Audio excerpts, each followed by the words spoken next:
Night on the South today, a sample of Dunedin history can now be hung over your shoulder as local sowers work to keep flags out of landfills.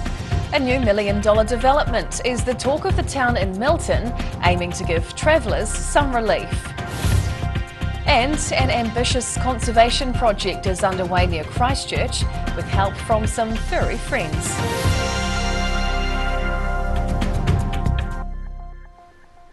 Kia ora, good evening, I'm Hannah Wilkins. It's out with the old and in with the old as a Dunedin sewing shop works to keep hundreds of flags out of the landfill. Stitch Kitchen are repurposing flags once flown around town and offering people the chance to carry a part of the city's history on their shoulder. Stitch Kitchen is aiming to reduce, reuse and recycle as they turn dirty old flags into fashionable tote bags. The Dunedin Sewing Studio has teamed up with local company Adams Flags on the project after the Dunedin City Council suggested the flags could be recycled once they were used. Stitch Kitchen adapted one of their old recycled bag patterns for the venture, creating these colourful tote shopping type bags. That are quite popular as a way of kind of keeping a bit of that streetscape with you, especially if you're travelling or as gifts. Once the flags were taken down, they get washed by Alsco NZ before making their way to the sewing room. Jenkins says the project aims to reduce the already large amount of textile waste, with around 4,000 tonnes going to the Dunedin tip alone each year. So Stitch Kitchen is all about finding creative alternatives to that and helping people to get engaged in that creative process of rethinking textile waste. Stitch Kitchen also work to reduce textile waste by running classes, teaching local people how to sew, mend and upcycle items for themselves. In Dunedin, the South today. A two-vehicle crash in central Dunedin caused traffic disruptions yesterday afternoon at a busy city intersection. The two cars collided at the intersection of St Andrew and Cumberland Streets around lunchtime yesterday. A traffic light pole was hit during the crash and was left leaning away from the road. Emergency services attended the accident. One person was assessed and treated at the scene but didn't need a hospital visit. Police say inquiries into the cause of the crash are ongoing. Toilets are the talk of the town in Milton after a brand new bathroom block was officially opened to the public last week. Clutha District Councillors unveiled the new destination toilets in Milton with a ribbon cutting ceremony. The opening was also accompanied by a tour of the fancy facilities. The new toilets have been 18 years in the making and are hoped to give travellers a reason to stop and spend time there, helping benefit the rural town. These have been a project that came out of the Milton Community Plan process, identified as a priority, so it was about making sure we get them right, and COVID got in the way, also additional funding from the government, which was really useful to get them over the line. Another block is under construction in Clutha, costing a combined total of over $1 million. The old toilet block is set to be demolished as Milton prepares for a number of upgrades, including a new community pool and library. In Milton, the South today. Dunedin's Mayor and City Councillors spent the day listening to the second round of submissions as part of the DCC's annual plan hearings. And among the requests for funding and support is a project first discussed 20 years ago. The Mosgiel Taieri Community Board were one of the last to present their case this afternoon, asking for funding to support the Taieri cycle trail running from Waihola to Wingatui. The board also revived the idea of a heavy transport bypass in Mosgiel to avoid the busy Gordon Road. It was listed as a priority for the Dunedin City Council way back in 2003, but nothing was ever done. The Community Board want to shift traffic onto Riccarton Road, which is less populated, to bring large trucks away from the main centre of the township. Are we waiting for another child on their way home from school to be killed? Perhaps an elderly person, is that going to be the trigger? Heavy traffic on Gordon Road is unsafe and it destroys the economic and social heart of our town, and the time for action is now. Among other submitters, the Dunedin Gymnastics Academy suggested a partnership with the council on a new facility. The organisation's asking for a council injection of $280,000 a year until it reaches the $3 million target for a new building at Sidey Park. Councillors will now have to consider all the submissions as they finalise the annual plan budget and decide on the level of rates rises for the next financial year. In Dunedin, the South Today. Specially trained sniffer dogs are patrolling an area of Banks Peninsula in search of pests like hedgehogs, possums and feral cats. It's part of an eradication program led by a community organisation aimed at protecting some of our native birds. An ambitious community-led eradication program targeting a variety of introduced pests is being carried out on Kaitoriti, the spit separating Lake Ellesmere from the Pacific Ocean. It's home to banded dotterel, various ground-nesting birds plus skinks and katapo. But it also hosts a number of carnivorous pests, from hedgehogs, weasels and stoats through to ferrets, possums and feral cats. So this started with landowners. It started with the community and Renanga saying we want to make a difference. We want our native biodiversity back and we want to get rid of these things that are impacting that. The pest-free team have already cleared an extensive area of the spit with the help of traps and 2 sniffer dogs. It takes up to 2 years to train these specialist dogs, with each one trained to detect a specific pest. To be effective in their work, the dogs need to have a good relationship with their handler. If the dog doesn't want to work with me or I don't want to work with the dog, it's not going to work. It's not a job, it's a lifestyle. The sniffer dogs can smell the trail produced by a pest as it crosses the landscape. They're trained to detect and find the pest, letting the handler remove and humanely get rid of the animal. I've got a little nightshade here, a terrier, border terrier, who finds all the hedgehogs for me. By the end of 2025, Pest-Free Banks Peninsula hopes to have fully eradicated all the pests on Kaitoriti. In Christchurch, the South Today. Where is that hog? Whai Yakane, still to come on the South Today. Eastern Southland netballers prepare to take the court for the upcoming season, and those with Dutch connections celebrate their king's birthday.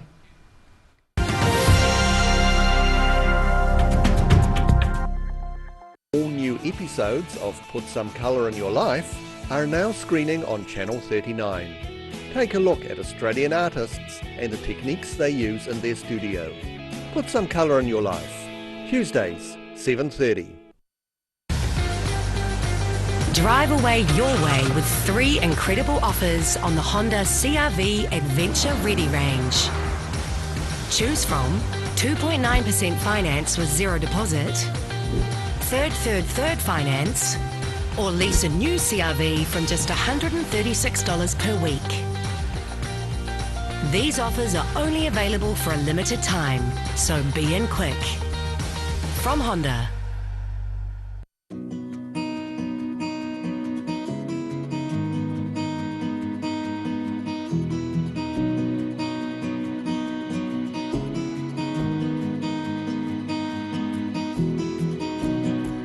If you're at risk of developing melanoma skin cancer, you owe it to yourself to have a mole map. Mole map is coming to your area. Phone today to make an appointment. It could save your life. Here at Age Concern Otago, we offer a range of services to support Otago seniors to age well with dignity and independence. We provide social work support, visiting service, health promotion and social activities. Check out what we have on offer at ageconcernotago.com.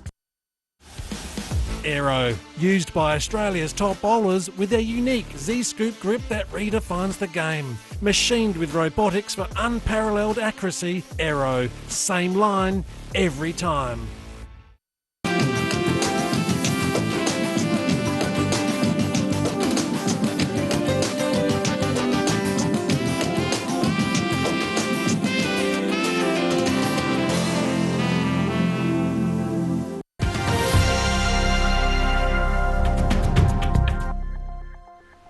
Tēnā koe, welcome back.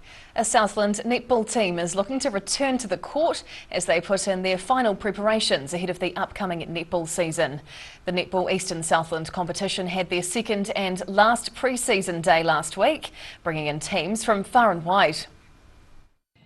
Back on court after a few years away, Wyndham is one of 2 new teams entered in this year's Netball Eastern Southland competition alongside the Knapdale Old Girls. Players have this week been polishing up their ball handling skills ahead of the season's grading opener on Saturday. We welcome a Wyndham senior team to the competition. It's been a few years since they've had one entered, so yeah, it's really good to see some perhaps old faces and new teams. It's a large competition with more than 50 teams competing across 11 different grades this season, ranging from 6th grade through to Premier grades. We've got 54 teams in our competition this year, so that's 2 extra than last year. Teams have had 2 pre-season rounds to shake off the cobwebs, with grading games to divide up the teams this weekend, followed by the main competition, which runs through until mid-August. In Gore, the South Today. New Zealand may have a bit of an orange glow this week as local Dutch communities celebrate their King's birthday. Dutch Week celebrates all things Dutch and aims to highlight the strong connection between the Netherlands and New Zealand. Proud to be Dutch. That's the message from Netherlands Society Christchurch President D. Seagren as Dutch Week celebrations kicked off in Christchurch and around the country. It's all about just not forgetting being Dutch and still remembering everything what is Dutch, because Dutch is something to be proud of. But it was an open invitation, with locals encouraged to join Dutch communities here in celebrating the birthday of the Netherlands King Willem-Alexander, with Dutch culture, language, heritage and food. We have erwtensoep, tomatensoup, broodje kroket, tompoes, really Dutch stuff, what people enjoy. The third annual Dutch Week aims to enhance the visibility of the country's Dutch community and highlight the strong connections between the Netherlands and New Zealand.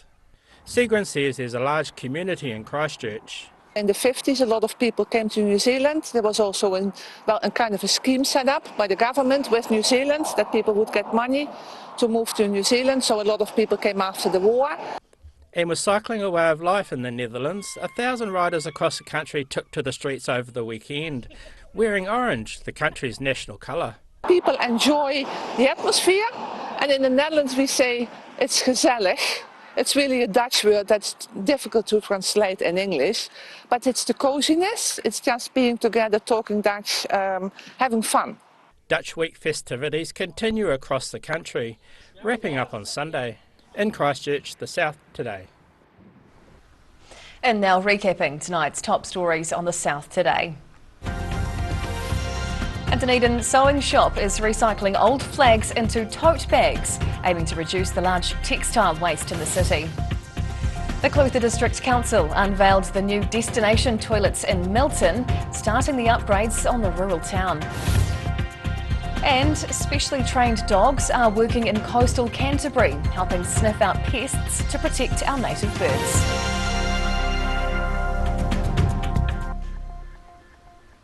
And now a look at what's happening in tomorrow's ODT, and we welcome Associate Editor Mike Houlihan. Hello Mike. Good day, Hannah. What can we expect in the paper tomorrow? Big story looking at the new hospital build.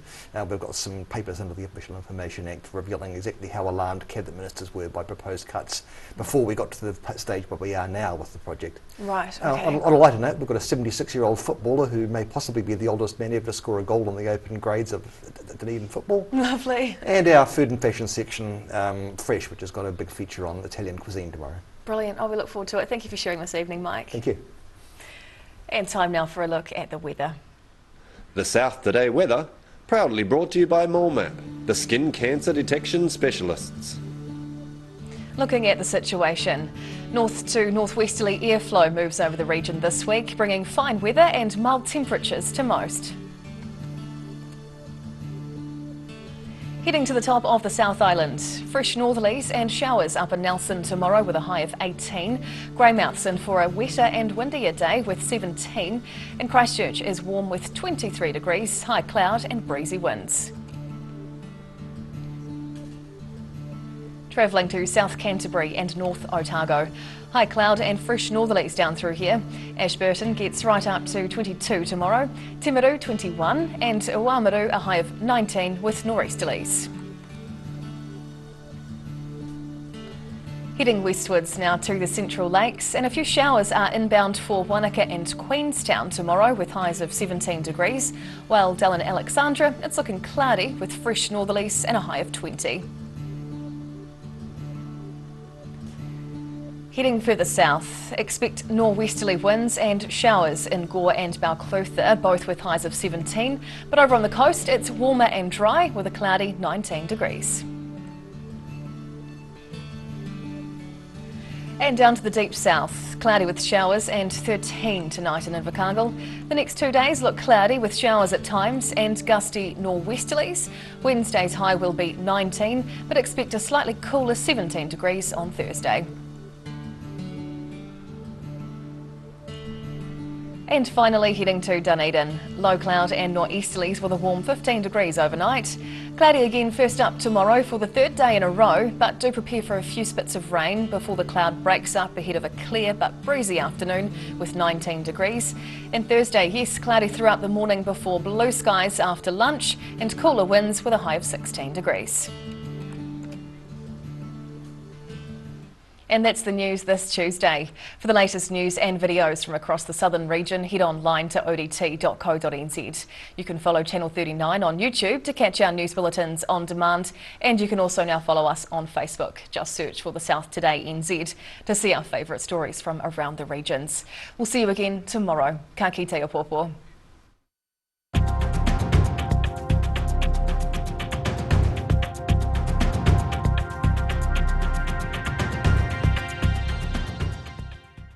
Public interest journalism funded through New Zealand On Air.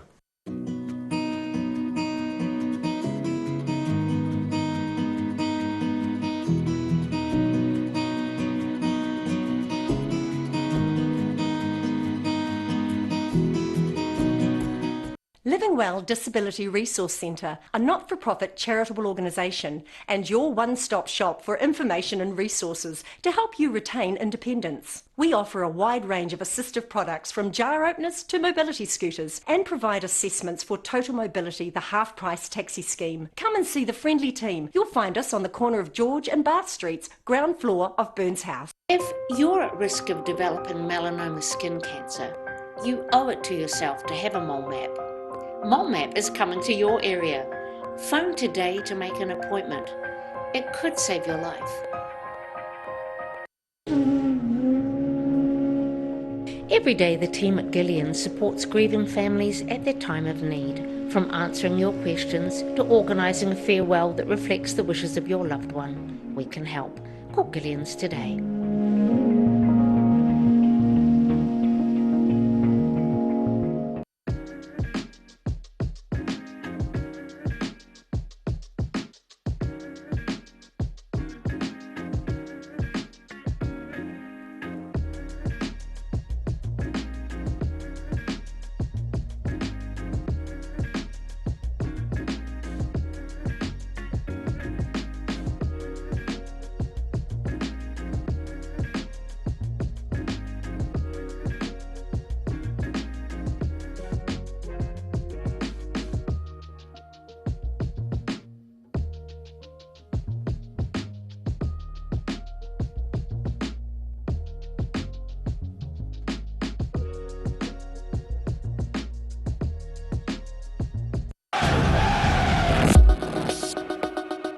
Passion, drama, competition, rivalry, marketing, numbers, atmosphere, power, fight, attack, intuition, love, hate, money, cash, millionaires, fans, and fans.